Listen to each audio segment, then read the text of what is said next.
Good morning, agency health and users, or afternoon, wherever you're at. It's morning here. Want to go over some basics on the agency elephant sales pipeline. Okay, your account comes with a sales pipeline. There's going to be a few videos in your launch pad that's located up here to walk you through your sales pipeline. You click into it, it'll show you a few videos.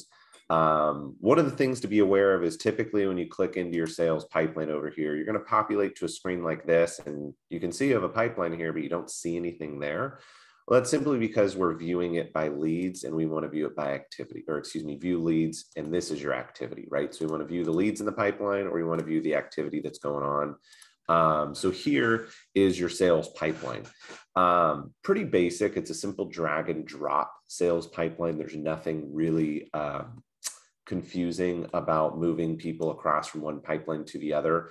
One of the things you'll notice here, and some of this may change here briefly, is in order to track your premium of an account, you're going to have to put a premium here. I always like to use estimated close dates because it helps me keep track on my goals on my dashboard, which is over here, of what's going on. You can add comments or you can use the confidence bar. This is going to be changing here shortly, so don't get too familiar with it. It's going to be changing more to a color-based platform, so you can use colors to flag what's going on. But you always have to make sure you use the update and move button, okay? That's what makes sure when you drag people into those status, their accounts change, they send out the drips, etc. You've got to make sure you hit that update and move. If I come over and put them into prospects and just hit X, well, guess what? This screen is going to look like this because it didn't complete. When you hit refresh, I'm back in proposal because you didn't complete the process of the move. You didn't hit update and move, right? That's what refreshes it, sticks it, changes the groups, okay? There is automation attached to almost every single one of these tabs. And I'm going to go through that really briefly and show you how to use this pipeline correctly. One of the things to be aware of, and I'll go over that automation in the next video. In this video, I just want to give you a tour around the pipeline and how it works. One of the next things to be aware of is your Built For You account is set up so that any inbound calls, if the lead is not assigned to a deal status, we'll give it a default status of lead, okay? Anything that comes inbound is going to put it in that bucket.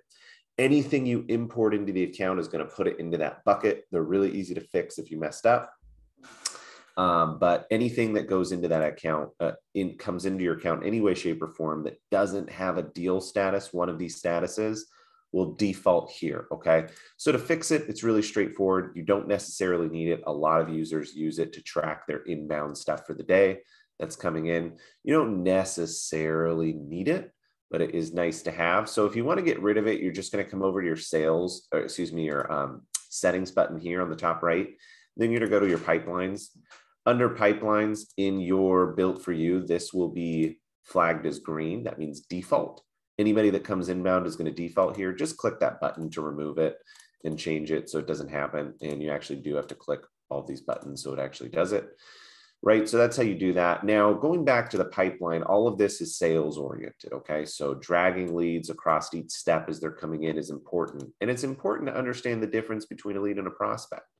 A lead is somebody that is called inbound or is texted inbound and you have not gotten a hold of them and not communicated with them, part of a, some type of giveaway you're doing or whatnot, whatever it is, they're people that you haven't actually communicated with. They may have reached out or you may have reached out, but there hasn't been a conversation, okay? A prospect is somebody that you're nurturing into a quote. You've talked to them, you know what's going on in the account, you have notes, you maybe have deck pages. These are people that are actually prospects you're trying to quote, okay? Quote proposal is your quote follow-up status. This is going to trigger automation, and I'll show you the backend in the next video and show you all the drips. But just giving you a brief overview, this is going to trigger your quote follow-up campaigns. Your sales column is actually going to trigger your onboarding campaigns that are already in your system. All right. No sale just moves this person back to the prospects group and doesn't trigger anything. And no automation doesn't remove automation. It just doesn't add automation.